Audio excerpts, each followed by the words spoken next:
ini terus ya membesarkan kelompoknya sampai ya membuat anak-anak cucu Anda itu menjadi budak, pelayan, pesuruh, bahkan di bangsanya sendiri.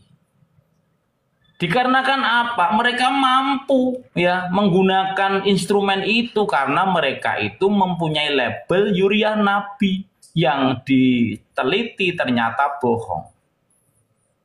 Kalau kita lihat Yuriah Rasulullah SAW yang asli syahid dan syarif itu sudah diputuskan di forum kemarin, bahkan kita mendengar langsung, menyaksikan langsung. Padahal isbatnya juga sudah beberapa bulan yang lama ya. Tapi kemarin kan diulang kembali. Ini membuktikan ya semakin yakinnya kita bahwa kita itu di jalan kebenaran. Syahid dan syarif yang asli, yang wajib ya kita itu untuk menghormati, memuliakan karena memang beliau-beliau ini zuriyah baginda Nabi. Dan perlu kita ketahui, orang-orang yang Anda anggap mulia, yang Anda anggap ini orang berilmu, ternyata jauh panggang daripada api. Mereka itu orang yang mempunyai casing ulama, tapi di dalamnya bukan seperti jiwa ulama. Bahkan apa yang mereka lakukan di bangsa ini selain ingin dituankan, selain ingin dimuliakan, selain ingin dihormati, tidak lain tidak bukan hanya ingin memanfaatkan Anda daripada bangsa Indonesia ini untuk melayani mereka. Enak betul hidup di negeri orang. Cari makan di sini. Numpang hidup, bukan hidup, numpang hidup di negeri orang. Numpang hidup di negeri orang. Kok mau sesuka hati memperlakukan yang mempunyai bangsa, yang mempunyai negeri seenak udele dewe, dijadikan pelayan, pesuruh, budak di bangsanya sendiri, seolah-olah mereka yang berkuasa. Kami adalah majikan kalian. Kami pemilik bangsa ini, kami pemilik kedaulatan. Ente itu siapa? Congor ente itu kalau ngomong dipikir dulu, ente itu cuma numpang hidup. Kalau kami mau bergerak, kalau kami ingin protes kepada pemerintah, Anda itu tidak akan ada apa-apanya. Karena kamilah sejatinya pemilik pewaris bangsa yang sah yang ditinggalkan oleh leluhur kami. Kalau Anda klaim, oh ini loh makam-makam aulia itu tersebar dari Surabaya, Gresik, Malang, Ngampel, Solo, bahkan sampai di luar pulau. Ini bukti bahwa Jawa milik Tarim, Jawa pintu Tarim. Ini adalah sebuah pengeklaman yang terus didoktrinkan dari panggung ke panggung, dari Habib ke Habib, dari daerah ke daerah, yang terus dicekokkan di otak kalian seolah-olah itu sebuah kebenaran. Dan Anda juga akan menceritakan, oh ternyata Dok, istriku iki sing merdekakan bangsa ini dudu leluhure wong Indonesia. Indonesia itu bahkan dudu milik nenek moyang kita. Leluhur kita itu hanya numpang di sini. Yang mempunyai bangsa ini adalah aulia-aulia Tarim, karena di sana ada makam-makam leluhur mereka. Dadi awake dhewe iki ning kene bon numpang, sing duwe negara kuwi ya wong zaman kuwi mau, wong Ba'alawi semuanya. Gitu loh, ayo gitu loh. Itulah ya rencana besar mereka, ingin menggiring otak Anda untuk ke situ. Jangan harap Anda, oh ini kan jauh. Bukan, memang itu tujuannya.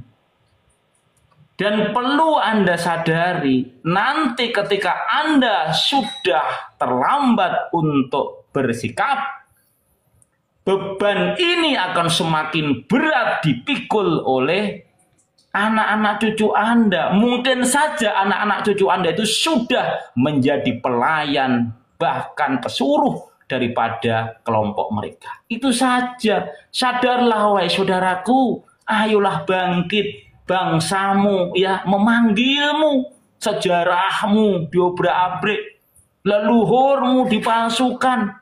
Bahkan kamu ini ya punya nabi dilecehkan nasabnya, ada kelompok yang mengaku-ngaku ternyata tidak terbukti.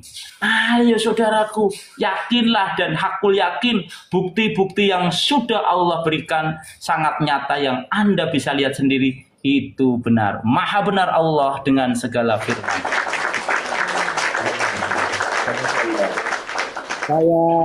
Saya berharap nanti jika ini diteruskan oleh klan Ba'alawi ini masih petenteng mengakui negara ini adalah kekuasaan mereka, saya berharap seluruh rakyat Indonesia bersuara dan bergerak mengusir mereka. Terima kasih. Ya, kira aku tambahin ya, host. Silahkan, siaga bencana. Zaman kultur stelsel atau tanam paksa, semua wajib menanam yang disuruh Belanda, kopi, pala, dan segala macam. Tanam paksa namanya. Kemudian mereka menyekolahkan pribumi sekolah Ongkoloro kelas 2, cuma 2 tahun, yang penting bisa baca tulis. Lalu kita dikibuli dengan panggilan Ndoro Juru Tulis.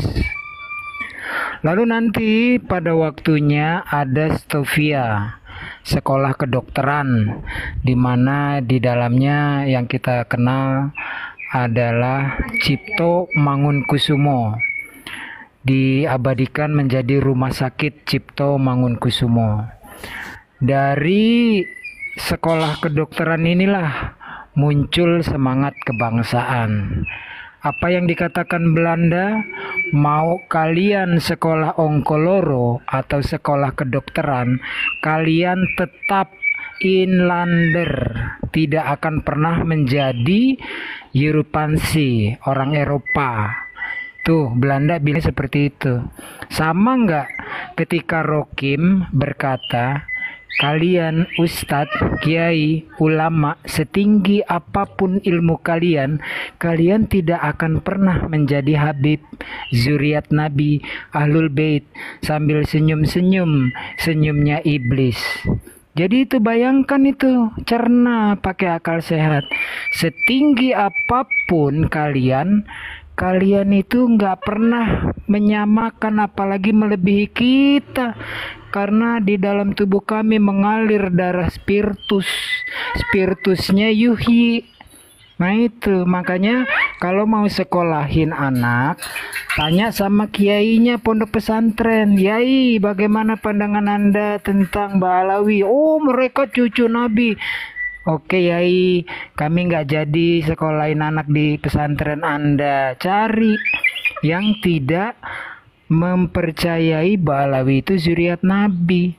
Karena kalau kiainya saja sudah muhibin, nanti anak-anak kita jadi kiai, ustadz, ulama, kondang, tetap kiainya aja di bawah telapak kaki Kabib, apalagi para santrinya. Jadi berhati-hati ketika menyekolahkan anak pesantren yang kiainya masih menjadi muhibin. Begitu host, standby. Ya.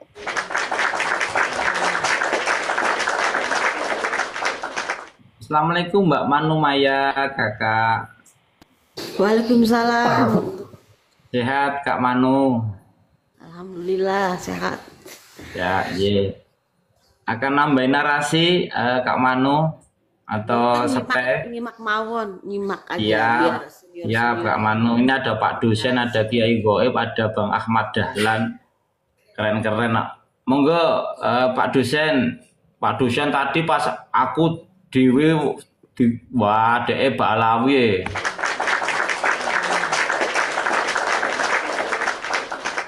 Saiki Pak Dosen mau ada Pak Kiai.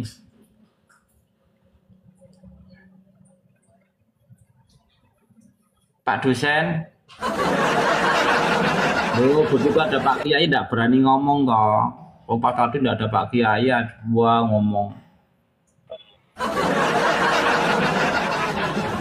Yuk, diluruskan Pak Yai. Pak, ayo Pak dosen. Tak kayak gede kan ketok. Logika fallacy, monggo. Wah, gue nyindir-nyindir Rokim padahal ketua era. Orangnya ada di bawah loh, host. Gimana ini?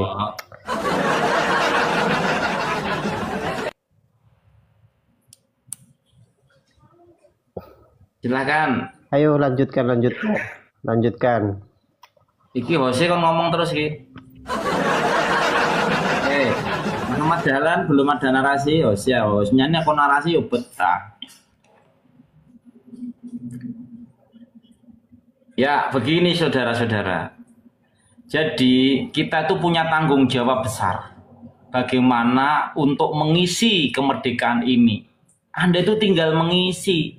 Tidak ikut berjuang, tidak ikut berdarah-darah, tidak ikut mengeluarkan air mata. Lihatlah dulu ya, kalau kita itu literatur dengan sejarah, ngeri. Leluhur kita itu bahkan tubuhnya itu tinggal tulang dan belulang. Kerongkongannya itu kelihatan semuanya, tapi masih panggul senapan, masih panggul senjata. Di tengah kekurangan pangan, masa yang sangat sulit sekali, dan dihadapkan dengan banyak tekanan, tidak ada pilihan yang lain selain menyerah. Tapi tidak untuk leluhur kita. Bayangkan, 350 tahun itu bukan waktu yang pendek. Mereka itu sakit, mereka itu tersiksa, tertindas di bangsanya sendiri. Lah kok orang seperti ini ingin berusaha bangkit dari negerinya, ingin berusaha mengusir penjajah dari bangsanya, kok dikatakan guror? Ini kan bentuk pengkhianatan yang katanya ngaku cucu Nabi, bikin fatwa dengan kitabnya Minhajul Istiqomah bahwa siapapun seperti itu adalah pemberontak. Ini kan lucu. Orang yang dijajah di bangsanya sendiri dan berusaha bangkit untuk mengusir penjajah dari negerinya kok dicap pemberontak. Bayangkan, leluhur Anda itu tertindas luar biasa. Banyak wanita-wanita yang diperkosa. Banyak ulama-ulama kita yang dibantai. Banyak santri-santri kita yang diberondong dengan senapan. Kekejaman dari fatwa ini itu membuat VOC Belanda itu dengan bebas membantai, menangkap gerakan-gerakan yang dicurigai ini ingin melakukan pemberontakan. Kan lucu. Orang yang berkumpul-kumpul dianggap itu berdiskusi untuk memberontak. Tangkap, berondong, bantai, bunuh. Sudah. Saat itu leluhur kita sangat tertindas. Bayangkan orang yang ikut menindas dan bahkan ikut bagian daripada orang yang membantai leluhur Anda dengan fatwanya. Ini membuat VOC Belanda itu leluasa. Ini kok Anda ingin hormati, Anda ingin bela, Anda ingin sanjung-sanjung, dan Anda rela mencium kakinya, jelas-jelas kaki-kaki mereka itu penuh darah leluhur kita. Berat, rasanya berat Anda itu menerima kebenaran. Tapi itulah kebenaran, saudaraku. Dan ingat, mereka itu satu-satunya peninggalan dari penjajah Belanda yang masih tersisa di bangsa ini. Usman bin Yahya dengan 1 medalinya. Habib Ali Quintang dengan 2 medalinya. Siapa yang mengangkat mereka? Yaitu Ratu Belanda. Mereka diberi gelar kehormatan karena menjadi muftinya Belanda, penjajah di bangsa ini. Mereka ikut membantu para Belanda membantai leluhur-leluhur kita dengan membuat aturan fatwa-fatwa itu. dilabeli dengan cucu Nabi, maka bangsa Indonesia yang beragama Muslim sungkan, takut, bingung. Ini gimana? Mau bergerak itu yang ngomong cucu Nabi. Kalau tidak bergerak kami tertindas. Aku yakin siapa yang harus aku ikuti, kan seperti itu menjadi ragu. Disitulah kesempatan Belanda menggunakan momen itu untuk menangkapi, bahkan yang tidak dibantai itu dibuang. Seperti Syekh Nawawi Al-Bantani, ya. Terus ada lagi Muhammad Khotib Al-Minangkabawi. Itu dibuang di Mekah sana dan makamnya pun di sana. Yang dari Bogor juga ada, gitu loh.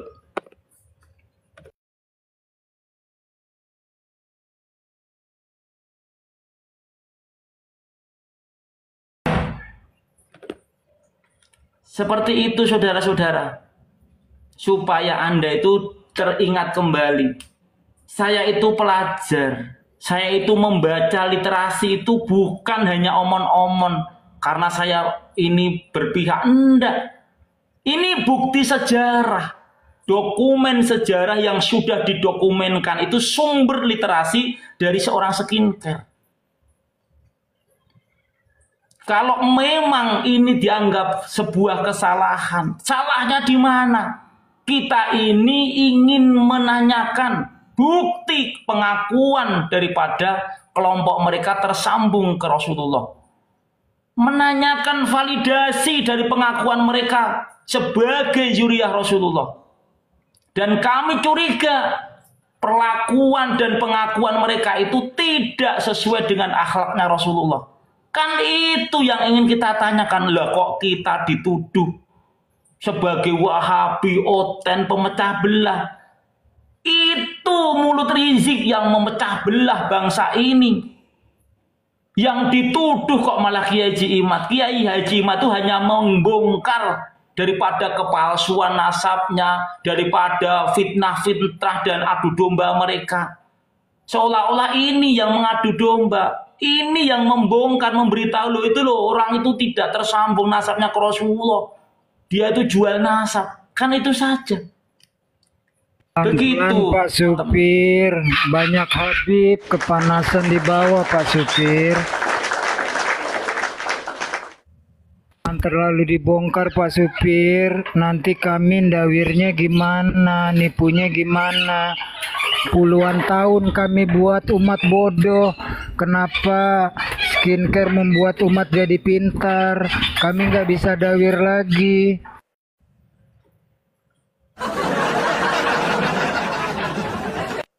Allah masih cinta dengan bangsa Indonesia dengan memberikan pemahaman ilmu pengetahuan kepada Kiai Haji Imaduddin Usman Al-Bantani. Layak beliau itu disebut pahlawan sejarah, pejuang yang menjaga kemuliaan marwah nasab baginda Nabi. Jangan Anda anggap beliau itu pemecah belah. Beliau itu justru hadir sebagai tangan panjangnya Allah untuk membawa kebenaran di bangsa ini. Bayangkan kalau tidak ada tesis, kebobrokan, kepalsuan daripada nasab mereka, termasuk big design yang mereka rencanakan, yang sudah dijalankan, membelokkan. Bayangkan, merah putih mereka klaim. Itu hanya kain merah dan kok kain merah dan putih. Ini kebanggaan bangsa Indonesia. Sang saka merah putih ini kebanggaan, bukan hanya sekedar kain merah dan putih. Untuk berkibar di tanah. Jangan dibongkar-bongkar dong. Ya. Yang bikin bendera merah putih itu Khabib. Yang nyuruh proklamasi itu Khabib. Gimana sih host merubah-rubah sejarah? Tanpa Khabib kalian bisa apa coba?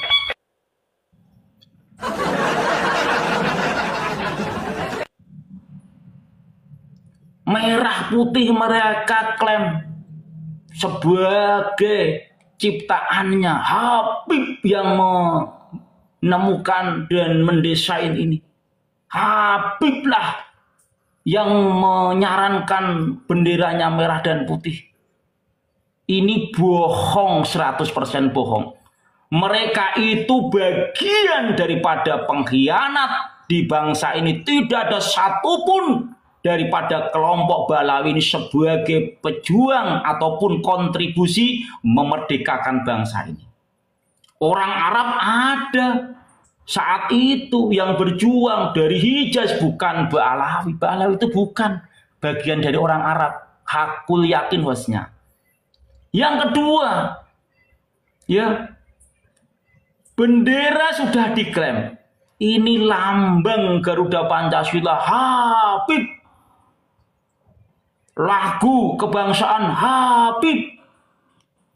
Kan seperti itu. Imam Bonjol Habib. Parti Murah Habib. Cuk Nyadin Syarifah. Bahkan kita tahu perang Jawa itu dimulai 1825. Berakhir 1830. Ini puncak kerugian daripada VOC Belanda saat itu. Bagaimana kegigihan daripada Pangeran Diponegoro, Kiai Mojo, Sentot Pawiro-Dirjo dengan sistem perang gerilyanya di Jawa. Ini bikin kebobolan daripada VOC Belanda. Kalau ini tidak diantisipasi bisa bangkrut saat itu. Makanya di abad ke-19 tepatnya 1838 itu imigran dari Ba'alawi ya itu didatangkan secara bergelombang, diangkut dengan kapal-kapal dagangnya Belanda.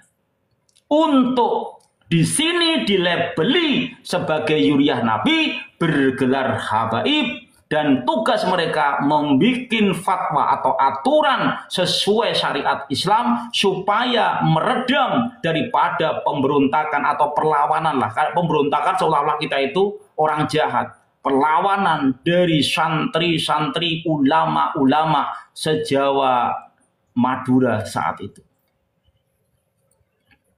Bagaimana di orang Banjar dipimpin oleh Pangeran Antasari. Bagaimana dengan Tuanku Imam Bonjol, Tuanku Nan Renceh, bagaimana dengan Cut Nyadin, ya, dan lain sebagainya, semuanya ikut berjuang. Dan Anda, teman-teman, yakinlah bahwa kelompok mereka itu tidak pernah punya andil. Itu ingat, ya, ucapan Prof. Mahfud MD ketika beliau itu dijadikan narasumber di salah satu stasiun televisi. Tidak ada satupun Ba'alawi yang terlibat bahkan di BPUPKI. Ya, Badan Persiapan Kemerdekaan saat itu. Tidak ada. Bahkan kemerdekaan bangsa ini termasuk yang berjuang tidak ada satupun daripada Ba'alawi. Itu fakta sejarahnya. Beliau literasinya lebih banyak, lebih valid. Dan itu beliau sampaikan di stasiun televisi yang bisa disaksikan oleh seluruh rakyat bangsa Indonesia. Berarti bukti yang diomongkan skincare itu benar. Jangan-jangan Anda percaya Pak Hemukibo framing-framing mereka. Buktinya kemarin, 2 hari yang lalu hostnya live saja. Masih banyak yang tapping. Itu host, ya. Mukimat itu loh, Haji Roma Irama sudah taslim, sudah tobat, menyesal mengikuti Mukimat, menyesal ya kena doktrinnya Mukimat. Itu yang hidup saja mereka yakin, ya, dan tega untuk memframing, tidak malu dia.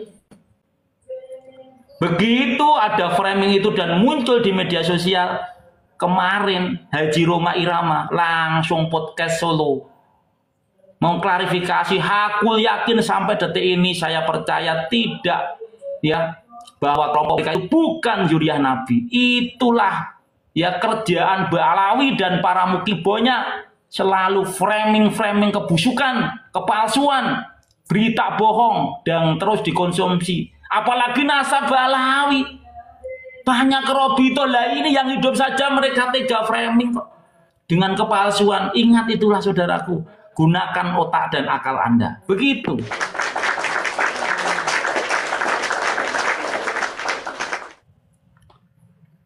Mas follow me.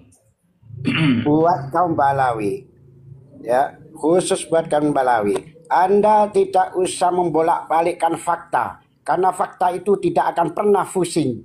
Sejarah dibolak-balikkan, dibolak-balik yang atas dari bawah, dari bawah yang jadi atas, tidak akan pusing sejarah, akan menyuarakan kebenaran sejarah. Sejarah akan menyuarakan kebenaran.